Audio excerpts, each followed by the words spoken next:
போட்டுக்கலாம். First cooker வச்சுக்கோங்க. Cooker நல்லா காஞ்சோடனே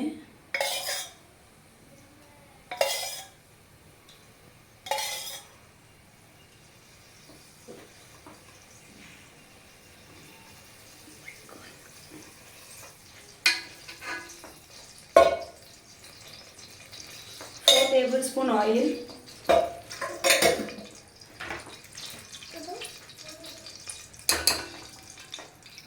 2 tablespoon ghee,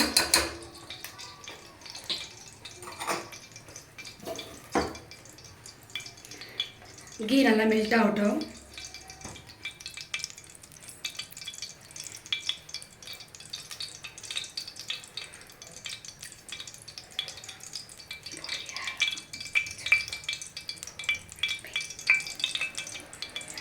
கீ மெல்ட் ஆன பிறகு நான் ஒரு ஸ்டார் அனைஸ், 4 க்ளவுஸ், கொஞ்சோண்டு கஸ்தூரி மேத்தி, ஒரு பே லீஃபை 2 ஆக்கி வச்சுருக்கேன், 2 பட்டை சின்னமன் போட்டுக்கலாம்.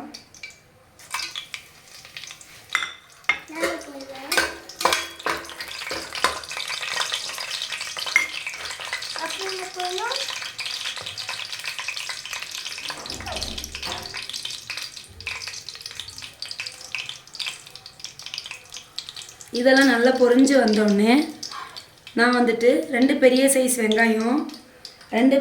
வெங்காயம், ஒரு தக்காளி இங்கே வதக்க, ஒரு தக்காளி இஞ்சி பூண்டு விழுதுக்கு போட்டுக்கோங்க. கை நிறைய புதினா, கொத்தமல்லி, அப்புறம் கருவேப்பிலை, சின்ன பச்சை மிளகா 6 பச்சை மிளகா எடுத்திருக்கேன். இதை கொஞ்சம் கொஞ்சமாக நம்ம சேர்த்துக்கலாம் ஒன்று ஒன்று. ஃபஸ்ட்டு பச்சை மிளகா, கொத்தமல்லி, புதினா, கருவேப்பிலை,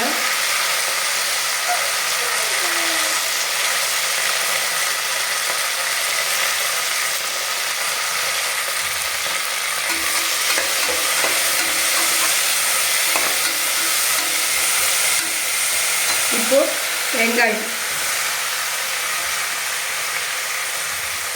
நல்லா வதங்கின பிறகு தக்காளி சேர்த்துக்கலாம்.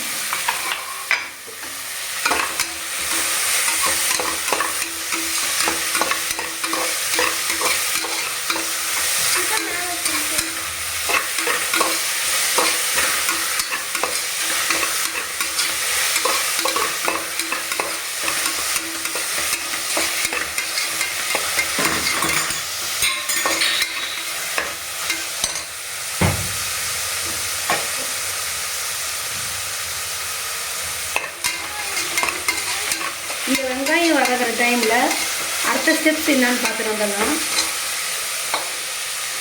நான் வந்து இந்த கிளாஸ் ஃபுல்லாக அரிசி எடுத்துருக்கேன். இது நம்ம ஒரு 10 மினிட்ஸ் ஊற வச்சுக்கலாம். அப்புறம் இஞ்சி பூண்டு விழுதுக்கு தண்ணி ஊற்றாமல் நான் தக்காளி வச்சு தான் இஞ்சி பூண்டு விழுது அரைக்க போகிறேன். நல்ல பெரிய சைஸ் தக்காளி, மிளகு, சீரகம், சோம்பு 1 ஸ்பூன், அப்புறம் இஞ்சி, அப்புறம் பூண்டு இதை நல்லா நைஸாக அரைச்சிக்கலாம். கருவேப்பிலை எல்லாம் நல்லா வதங்கி ஒன்று சேர்ந்து வந்துச்சு. இந்த ஸ்டேஜில் ஒரே ஒரு தக்காளி மட்டும் கட் பண்ணி போட்டுக்கிறேன். நல்லா வதங்கட்டும். அந்த கிளாஸில் நான் ஒரு கிளாஸ் அரிசி வந்து ஊற வச்சுருக்கேன். அப்புறம் பேஸ்ட் ரெடி பண்ணிட்டேன். இதில் சீரகம், சோம்பு, மிளகு, இஞ்சி, பூண்டு, ஒரு தக்காளி தண்ணி ஊற்றாமல் நல்லா நைஸாக அரைச்சிருக்கேன்.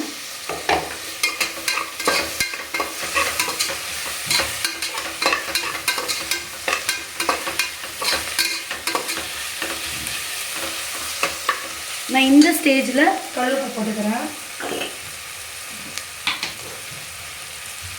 1 கிளாஸ் அரிசிக்கு கல்லுப்பு,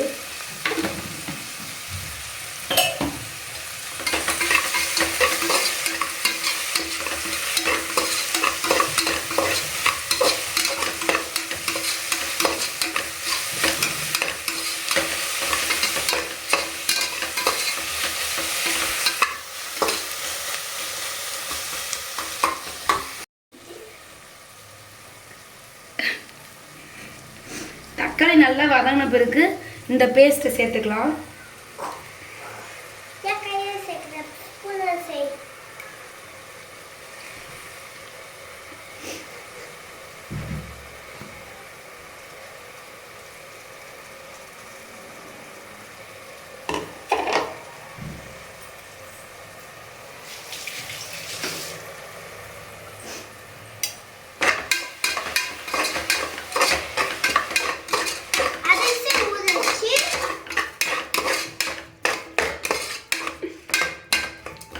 இப்போ 6 மிளகா போட்டிருக்கேன். அது கூட கொஞ்சம் மிளகாத்தூள் சேர்த்துக்கிறேன்.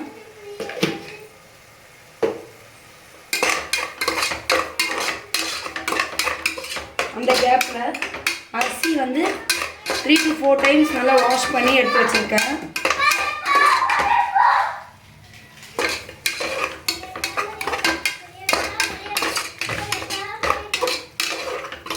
நல்லா பச்சை வாசனை போட்டோம், அதற்கு வெயிட் பண்ணலாம். எல்லாம் நல்லா வதங்கி ஒன்று சேர்ந்து வந்துச்சு. இந்த ஸ்டேஜில் நான் வந்து ஒரு ஃபுல் பாக்ஸ் மஷ்ரூமை வந்துட்டு ஃபுல்லாக க்ளீன் பண்ணி 2ஆக கட் பண்ணி வாஷ் பண்ணி வச்சுருக்கேன். இதை சேர்த்துக்கலாம். இதில்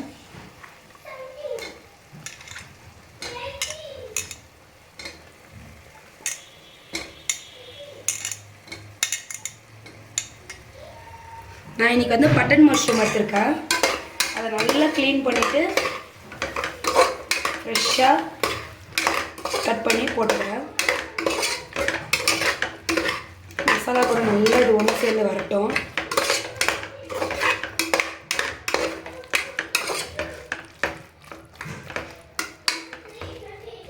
ஒரு 2 minutes ஆகட்டும். சேர்ந்து வந்திருக்கு.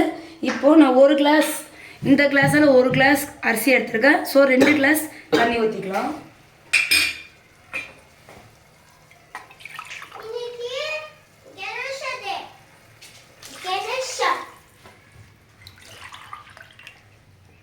ஸோ 2 ஃபுல் கிளாஸ் தண்ணி.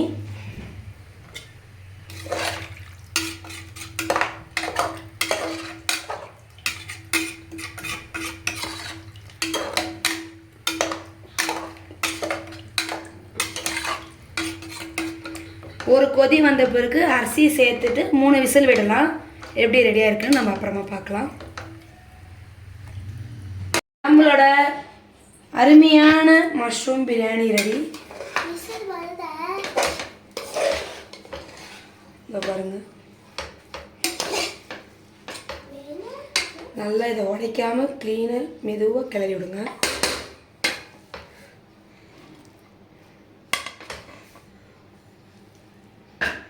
வாங்க சாப்பிடலாம்.